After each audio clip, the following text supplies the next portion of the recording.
Radio Raheem here with Abel Sanchez. Now I'm going to have to be on this side of the rope these days, being that you're the boxing's trainer of the year. I guess they put the velvet rope in front of you now. No, I'm in trouble. I'm caged today. You're not allowed to be out amongst the public. All right, man. Well, your guy is going to be out amongst the public really soon. Like I said, congratulations on trainer of the year.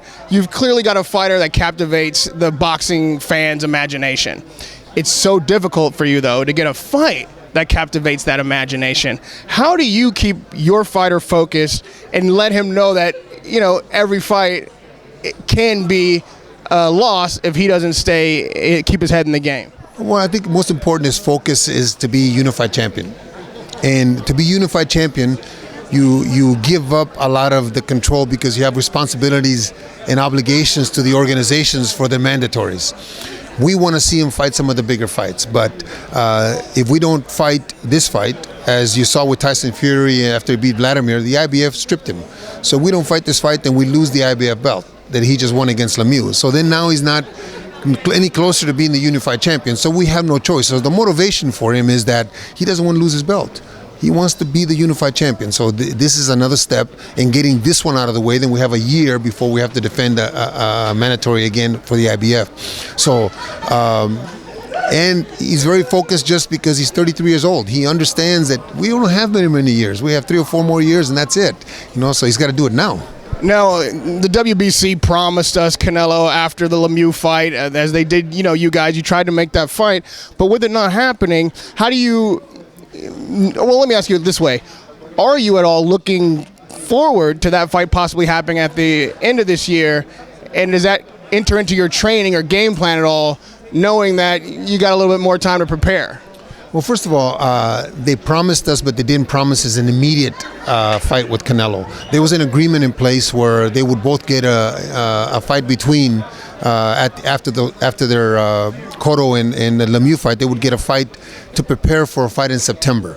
It's in writing now that after the 7th, Canelo's got 15 days to say he wants to fight or doesn't want to fight. And after that, he got 30 days to negotiate. So the WBC has done everything in its power to make the fight. Now it's up to Canelo. Canelo's got to say yes. If Canelo says no, he's too small or he wants to fight at 55, we're not fighting on 155. This is the 160-pound title. So if he decides not to fight, well, then we go on to the next one, and maybe next year they'll fight. But it's up to Canelo. It's not up to Golovkin or the WBC.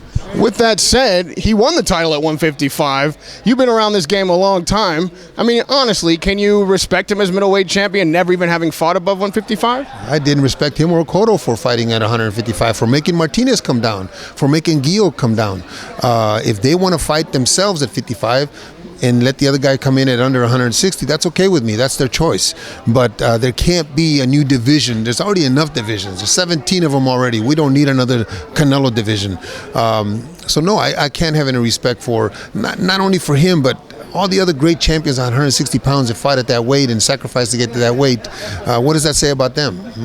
Let me put your analyst hat on a bit. I mean, like you said, Wade is the IBF contender. He's your mandatory. You got to fight him. So whatever criticism people have for that fight, at least it's a mandatory fight and it's a defense. Khan and Canelo, though, has been panned widely. Although Khan obviously is trying to make a case for himself.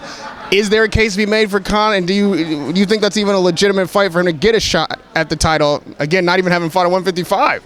Well, 28 years ago, a guy named Roberto Duran moved up 135 pounds to fight, moved up 2 divisions, 12 pounds, to fight Ray Leonard and beat Ray Leonard. Then he moved up 2 more divisions to fight Marvin Hagler and lost a 15-round decision by 2 or 3 points. The weight sometimes adds something not only to his chin, it could add something to his power, it could add something to, he's still going to be fast, he's still going to be quick on his feet. Canelo gets hit. Canelo will be 170 pounds by the time he steps the ropes. Will he be a little too slow for Khan? I don't see this as a bad fight or an ugly fight. What I do see is that there's no limit there's no cap on what Canelo can weigh on fight night. So that's the only problem. That could be that he may be a little heavy and may wear out Amir. But I'm sure that Virgil's going to have a great plan put together. I'm sure that Virgil understands the inadequacies of Canelo after the 6th round. So I'm sure that Virgil will have Khan focused. If he does, and Khan is able to follow instructions, we may see a hell of a fight. You know, if somehow Khan does win, or one of these predictions that you say comes true, I want to talk about this. let me put it to you this way, though. Will you be disappointed? Do you guys want to beat Canelo? Is that important to you, or is it just getting the belt and that's all that matters? For Gennady, it's being the unified champion. The Canelo doesn't fight us is not as important as being the unified champion. Yes, obviously that's a big fight for us, but there's other big fights. If somebody beats Canelo, that's the guy that's the big fight for us. If it's Khan, great, then we fight Khan.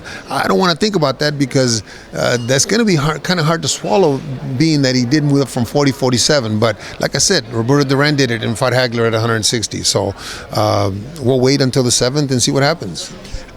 You know, Daniel Jacobs is barely ever in this conversation. Nobody talks about Danny Jacobs. He's got a strap. Is that a fight that you guys want? Is it a fight that can be made? Well, I think Daniel never mentions it either, though. Okay, but I think this is maybe a prelude to negotiations with Al. You know, because this is an Al Heyman fighter here. Tom Loeffler happens to be that kind of promoter that deals with everybody. He doesn't have any enemies. He's willing to talk and try to hash something out and try to make fights. So if this is the beginning of something, and Daniel is the next one, I think that's a great thing for boxing. Trainers often have theories, almost like religions, if you will, rituals that they do.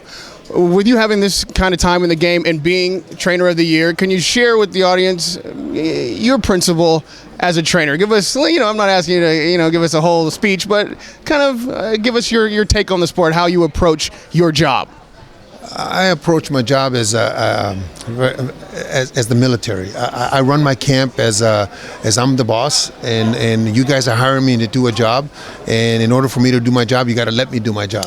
We're gonna take the fall when we lose, and we're probably never gonna get credit when we win. So we have to make sure that we do this job like we want to, and take the blame. Have wide shoulders. If I'm allowed to do that, then I don't mind the setbacks. I mind them, but I don't mind them. But I want to make sure that people understand that it was my fault or not my fault. Fortunately, my guys from the beginning understand that. I've had to release a couple guys because they seem to forget that. But I like to be in charge. Abel Sanchez, it's always a pleasure to talk to you. Thank you for your wisdom, and congratulations on Trainer of the Year. I think you deserve it. Radio Raheem with Abel Sanchez.